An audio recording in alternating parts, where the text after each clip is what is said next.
তুমি যদি আল্লাহর নৈকট্য পেতে চাও, তুমি যদি আল্লাহর নৈকট্যশীল বান্দা হতে চাও, তাহলে 4টি কাজ শেষ না করে কখনোই রাতে ঘুমাবে না। প্রথম কাজ, আল্লাহ ইয়ানামা ওয়ালাহু ওয়াজহুল আরদি খাসামুন, কারো সাথে ঝগড়া বিবাদ চলছে, এই ঝগড়া বিবাদের মীমাংসা না করে রাতে ঘুমাবে না। কারণ তোমার মৃত্যুর ব্যাপারে তো কোনো গ্যারান্টি নেই। এই ঝগড়া বিবাদের মীমাংসা না করা অবস্থায় যদি রাতে তোমার মৃত্যু হয়, আর বিবাদী ব্যক্তি যদি কিয়ামতের দিন তোমার বিরুদ্ধে আল্লাহর কাছে বিচার দায়ের করে, সেই সময় তুমি কি করবে? দ্বিতীয় কাজ, লা ইয়ামবাগি লাহু আন ইয়ানামা ওয়া ক্বাদ বাকিয়া আলাইহি ফারদুম মিন ফারাইদিল্লাহ, কোনো ফরজ কাজ বাকি রেখে রাতে ঘুমাবে না।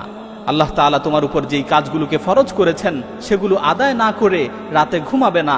মনে করো এশার নামাজ, এটা একটা ফরজ বিধান, তুমি এশার নামাজ না পড়ে রাতে ঘুমিয়ে পড়লে, আর রাতে তোমার মৃত্যু হলো, তো তুমি এই ফরজ নামাজের ব্যাপারে আল্লাহর কাছে কি জবাব দিবে? তৃতীয় কাজ, লা ইয়ামবাগি আন ইয়ানামা মা লাম ইয়াতুব মিন যুনুবিহি আল্লাতী সালাফাত মিনহু, গুনাহ থেকে তাওবা না করে রাতে ঘুমাবে না। মনে করো তুমি দিনের বেলায় কোনো গুনাহ করেছো, আর তাওবা না করেই রাতে ঘুমিয়ে পড়লে, মালাকুল মাউত যদি রাতের বেলায় তোমার কাছে চলে আসে, রাতে যদি তোমার মৃত্যুর সময় হয়ে যায়, তাহলে যত চেষ্টাই করো তাওবা করার আর কোনো সুযোগ থাকবে না। চতুর্থ কাজ, লা ইয়ামবাগি আন ইয়ানামা হাত্তা ইয়াকতুবা ওয়াসিয়াতান সাহিহা, ঘুমানোর পূর্বে উত্তম একটি ওসিয়ত না লিখে ঘুমাবে না।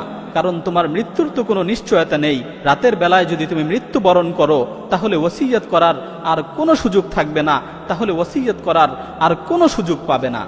সুতরাং মৃত্যুকে সুনিশ্চিত মনে করে, মৃত্যুকে নিকটবর্তী মনে করে এই 4টি কাজ করে তারপর রাতে ঘুমাবে। যদি তুমি এই 4টি কাজ করতে পারো, তাহলে তুমি আল্লাহর নৈকট্যশীল হতে পারবে।